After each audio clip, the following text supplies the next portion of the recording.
Cryptococcal meningitis. Cryptococcal meningitis is a fungal infection of the meninges of the brain.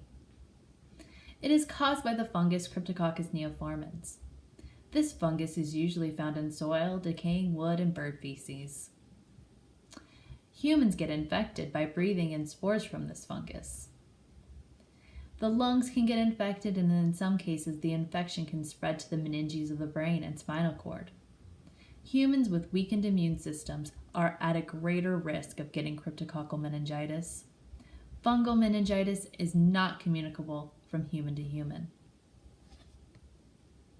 Some of the signs and symptoms of cryptococcal meningitis include headache, nausea, vomiting, mental changes, lethargy, sensitivity to light, neck stiffness, and fever. If left untreated, brain damage, coma, hearing loss, hydrocephalus, and death can occur.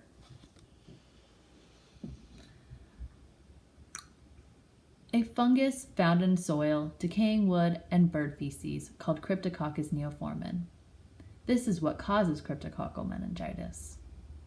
When the spores from Cryptococcus neoformans are inhaled by a host, and then infection occurs that spreads to the blood and central nervous system, healthy individuals who are exposed are not likely to get cryptococcal meningitis. People with a compromised immune system, such as HIV, are at more of a risk for cryptococcal meningitis infection. Cryptococcal neoformans is an encapsulated fungal organism.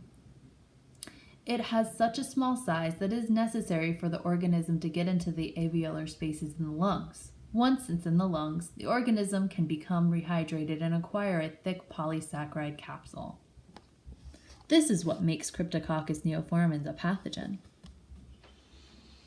Some of the virulence factors of Cryptococcus neoformans include that it produces a large capsule and shed capillary material into the body fluids, making the organism highly virulent. It also produces small particles that can get into the alveolus of the lungs when inhaled. Ideally, it grows at a temperature of 37 degrees Celsius and a pH of around 7.3. This is very similar to the human body, temperature and pH.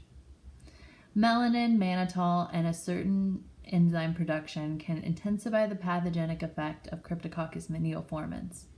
Hosts with suppressed immune systems are at an increased risk of infection and of more severe symptoms. Cryptococcus neoformans is spread through the air through spores that are inhaled by humans and other animals. Individuals with HIV and with other conditions that compromise their immune system are at more risk of getting cryptococcal meningitis from these spores. Cryptococcal meningitis cannot be spread from person to person. The diagnosis usually comes from the collection of cerebrospinal fluid. A culture is done of this fluid, and it is the most definitive way to diagnose cryptococcal meningitis. But it could take up to 2 weeks for the results.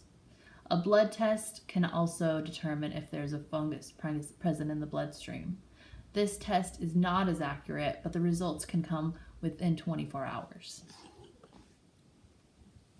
There are 2 stages to the treatment of cryptococcal meningitis.